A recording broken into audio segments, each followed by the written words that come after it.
right guys, so I'm back home.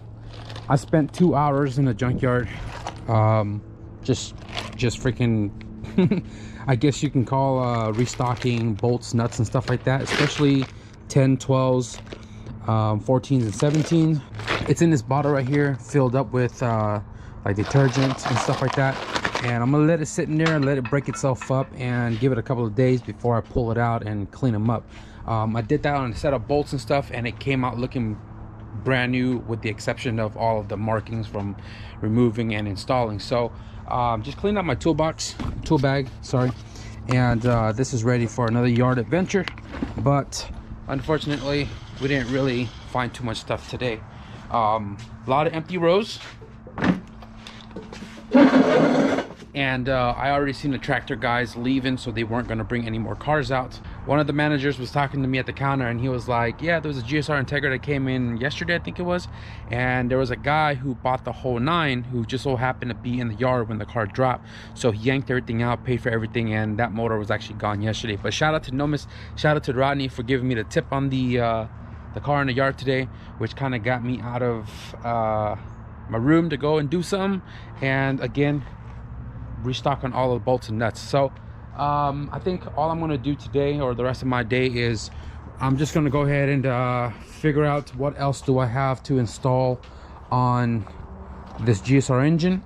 And Leo came by yesterday after work, talked to him about some of the things I wanted to pull off of this engine, and he is going to give this engine away. So everything that I'm going to need off of this, I'm going to swap it onto that, which includes starter body, fuel rail, you know, I got some miscellaneous bolts and stuff for like this one right here that's missing, TPS sensors and stuff like that. Whatever I have around here, that's all I'm going to do today. I'm going to install it on this engine.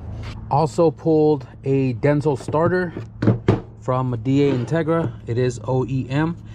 I just pulled this just to have it. When I swapped the transmission in the all-wheel drive CRX to the GSR front-wheel drive transmission, I didn't have a starter. I got one from the junkyard that was broken, and I have other front-wheel drive transmission that doesn't have starter, so I grabbed the starter from the junkyard just to have it on deck. I paid, I think it was like 29 bucks for the starter, and I also bought the speed sensor right here. This is for the cable transmission, hydro transmission, B series swap into the EF chassis. You need this to retain the stock speedo cable that goes in there, so your speed sensor would work. I also grabbed a passenger rear axle from a CRV. This time around it wasn't seized in the hub, so it was easy to come off, a couple bolts, and I was able to yank that out. So I paid for that starter and the speed sensor. It was $89 after the fact, tax, environmental fee, core fees and all that. 89 bucks. Yeah, let's find some stuff for this motor. You're feisty, bro. So I gave this a good scrubbing and looking spiffy. Got the starter itself also cleaned up, looking almost kind of new. Kind of messed up because I took off the pick and pull marking right there. So hopefully the starter is good because we can't exchange it anymore. But yeah, I'm just gonna take these, I'm gonna stick it on my transmission over there and just kind of put it off to the side. And buddy, you're hungry, I'm hungry. What are we gonna do to solve this situation, huh? All right guys, so we're back in the garage the next day. I had to go to the doctor and stuff this morning, but we're back in the garage. I've been just trying to look for everything that I need to put on the GSR engine, and we pulled some stuff off of Leo's engine. He is giving this away to one of his buddies, so I'm just salvaging whatever I could that I could use. The guy's taking the block. We're not sure what we're doing with the cylinder head. So we have the fuel rail taken off. This was my spare fuel rail that I had just stashed somewhere, and I swapped it over stock injectors because we're going to run this engine all motor first and make sure everything's good with the engine itself before we throw a turbo kit on the car. Yes, we're going to turbo the car. I don't know if I mentioned it in the last video, but we're gonna turbo the car. So we got the fuel rail on, and this does not have any studs on it, so I'm gonna have to put bolts, and it looks like the fuel rail sits nearly flush to the intake manifold, so I'm not gonna use that little brown washer that goes in between.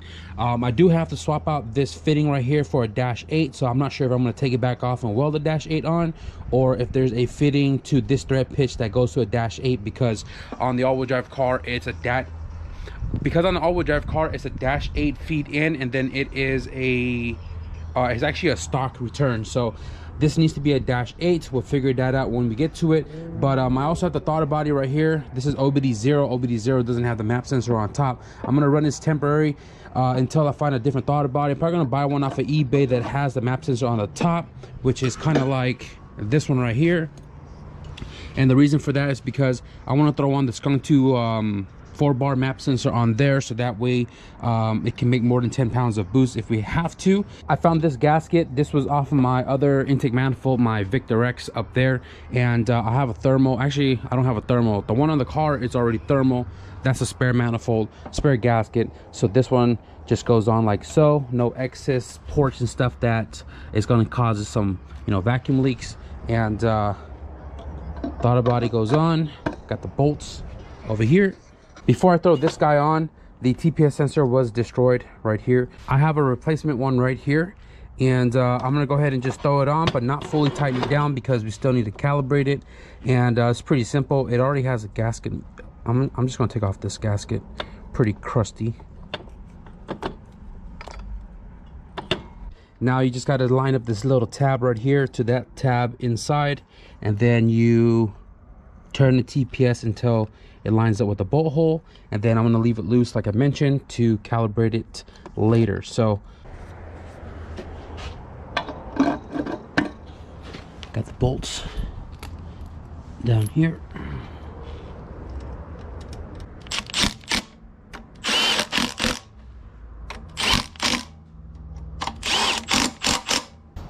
I am missing a screw right there. This one is stripped.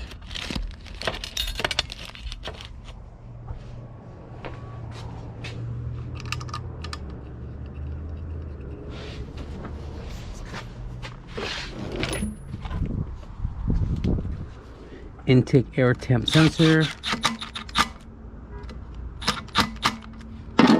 secured. So I actually found a -8 fitting in my fuel pump box. And this is not the right thread pitch, but what I am going to do is I'm just going to thread it as much as I can in it, and I'm going to weld this fitting to the fuel rail itself. I did just pull off the barb for the stock fuel feed, and I'm just going to go ahead and clean all that up, get all this black off of here, and then we'll weld that on there and get this fuel rail converted to a -8.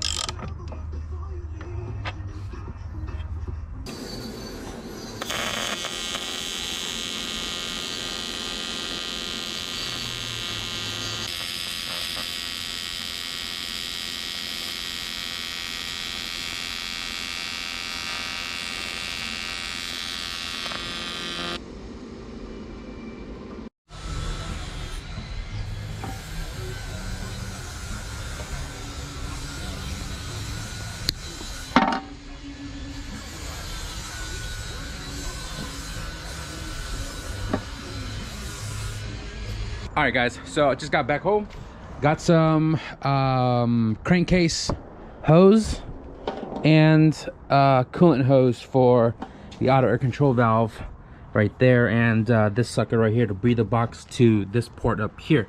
I did spend a little time helping my brother make some extended top hats so you guys can see all the dust and stuff.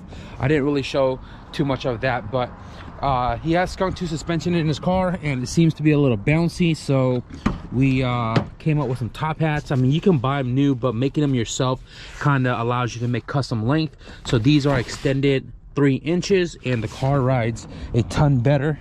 I am ready to kind of button up all the little things with this engine. We did get the -8 welded on, so that's all nicely installed, all of the bolts and everything securing the fuel rail in place. And a lot of this stuff is going to change. Like I mentioned earlier, this is going to go to an OBD1 throttle body. I'm probably going to order one off of eBay so we can run a map sensor on top. Injectors are going to change.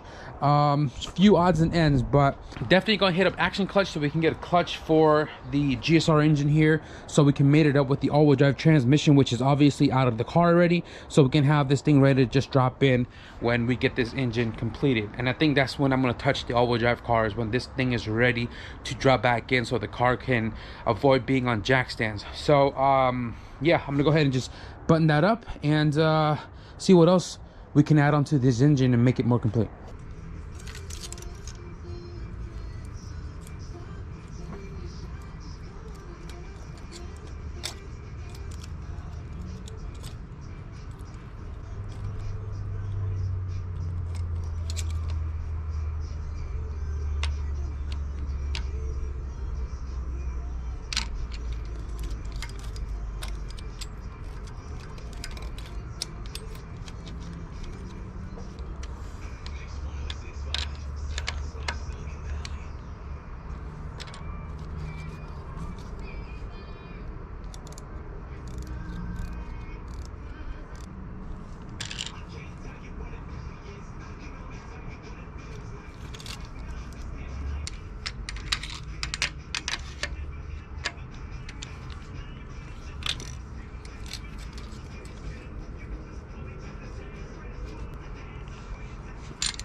All right guys, so I just did the valve lash and they weren't too far off, but they're all in their tolerances. And just realized now that I went to the parts store and forgot an alternator belt. There's no belt on here, so I'm gonna have to remember to get that later. But all of the lines that I just added in are worm clamped. I bypassed the thermostat junction right here, the tube in, tube out for the IAC. I went from the IAC straight to the barb on the intake manifold, and I got this one capped off because we don't have a use for it. It's practically the same if I ran this line all the way to the front here and capped that one off, but to keep the line short, I just capped the one in the front right here and ran this one right here in the back to keep it short. So this doesn't really do anything other than, like I said, a junction. It goes to the throttle body and out the throttle body to the IAC. Instead, IAC to intake manifold. So that's ready to rock and roll. Got a clamp down here for the PVC, clamp on the top right there, and I think that's all I can do to this engine until we get the clutch, the throttle transmission on, and the alternator belt. Everything else that we need to attach to this engine is coming out of the all-wheel drive car, so we'll do that once we start tearing into the cars. So that's pretty much going to be the end of this video, guys. I know it wasn't much, but progress is better than no progress. So if you guys enjoyed this video, be sure to leave a thumbs up, and if you guys want to stick around for the teardown of the all-wheel drive car, because we're almost there, be sure to hit the subscribe button. With that being said, thank you guys for watching, and I'll see you guys in the next video. Peace.